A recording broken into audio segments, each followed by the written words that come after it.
Hey guys, it's Greg from East Coast Eyes, and today I found two articles and videos that I thought were really interesting concerning the 2013 shooting string rules. As you guys have seen, they have to be within 4 inches of the top of the scoop.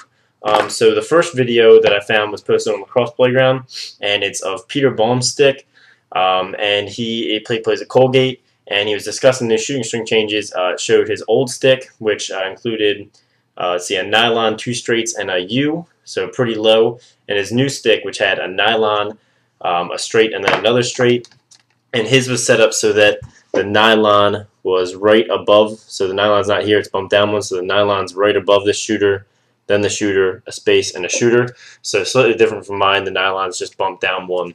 And he discusses the new stringing, and I think it's his assistant coach who also discusses it, and says that the pocket shape's pretty similar and the heads perform just about the same.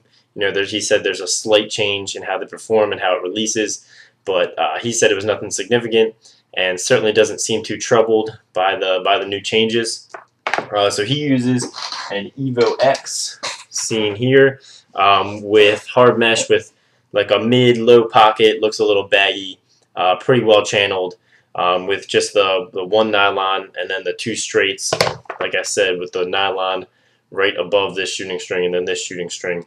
So that seems to be a good go-to setup. You can watch the video, I'll link it down in the description, from Lacrosse Playground on Peter Baum's thoughts. I think his setup looks pretty good, and it's pretty characteristic of what I think you'll see. And you can tell he's not really fazed by the changes.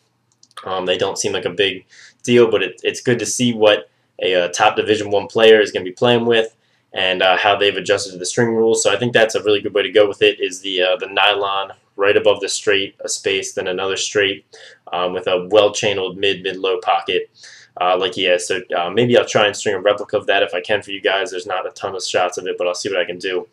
So definitely check that video out. The second one is UVA and Lynchburg both scrimmaged recently, and there's a gallery of pictures. I'll link that down in the description as well. And you can see a lot of pictures of the guys' heads that have been strung after being adjusted to the new rules. And as I predicted, and as are really the only option, so as everyone predicted, there was a lot of 3 straights on the 10 diamond rows, just like I have here. There was a lot of nylon and 2 straights. And finally, like Peter Baum's stick, a nylon right above a straight, a space, and then a final straight. But it was interesting to look at all the D1 players from Virginia's heads and see how they had strung them to cope, and it's pretty much all the same. There was also some videos I found of the game where play looked pretty much exactly like it did before the changes. You know, teams were whipping the ball around, scoring, shooting on the run, big alley dodges with big shots. So it's not going to change too much, and clearly you can adjust. I thought it would be really helpful for you guys to share how D1 players are dealing with it and how they're stringing their sticks. So definitely check out the Peter Baum video. That one was the one I thought to be the most important, because his old stick was characteristic of what many had, and then his new stick is what characteristic of what many will have. So it's pretty much the same, minus the shooter setup. You can see here's my CEO dialed in for the new rules. What it's got is the nylon and the 2 straights on the 10 diamond rows, so right within the legal limit. A nice mid pocket, maybe a little mid-low. And the key here is it's really, really well channeled. You can see how tight that channel is.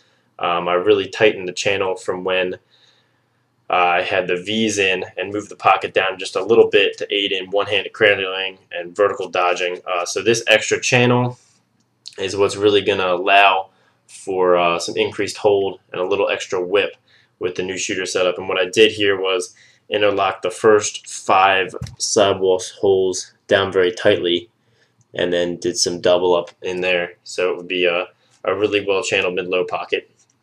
So I'll keep making videos in this vein, a whole series of them, as I find information and think of information and put videos together for you guys that I think are helpful to this new rule. I think this one will be really helpful, as it shows the video had a lot of key information. And so I'll keep trying to find stuff like this for you guys. Like the video if you liked it, subscribe if you haven't, and thanks for watching.